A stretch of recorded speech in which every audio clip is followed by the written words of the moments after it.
He's backing in small business. Now, small business employs so many people, but small business is a way that people are able to fend for themselves. Much of the project of the modern Labor left, which is now the modern Labor Party, is to create a triangle of dependence.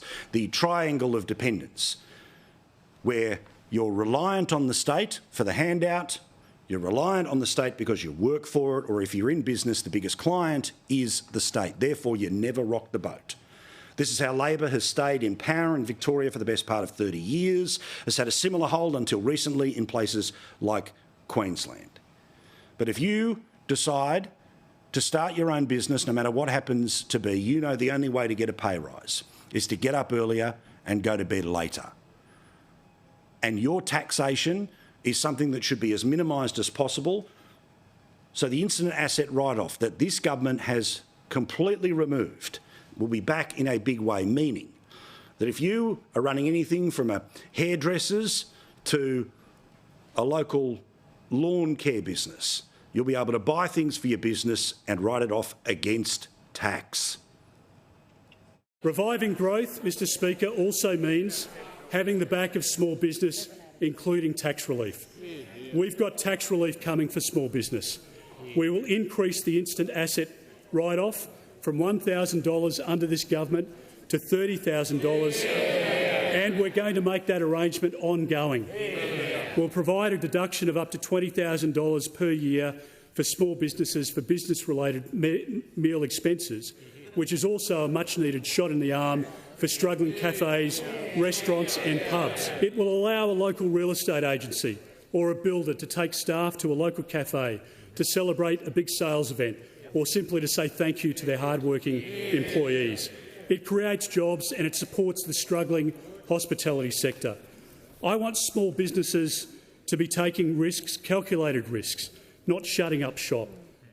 And for so many Australians, it's not about how much money, it's not about what's in it for me, it's not about the bribes, the giveaways or the distractions. Which brings me to the fifth thing to know about Peter Dutton's speech. And that is that he defended values and he has set a path to pride for our future generations. We will nurture pride and unity in our country. We will provide support to the Australian Defence Force to keep us safe today and into generations ahead, at a time when we most need it. That starts, of course, by making sure that we don't fail young Australians. And I think this is an incredibly important point.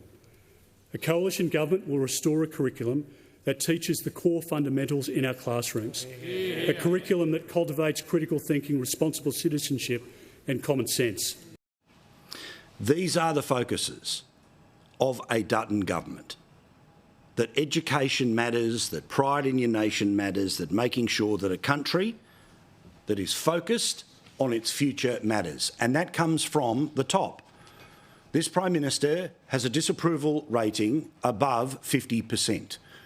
More people are unimpressed with his leadership than impressed with his leadership, something Peter Dutton promises to change. I will be a strong leader with a steady hand. I will make the tough decisions, not shirk them. I will put the national interest first. I will lead with conviction, not walk both sides of the street. And his closing pitch, which will be heard in many ways over many days between now and when you get the chance to vote for or against the current government. This is the closing argument of a man who is ready to lead.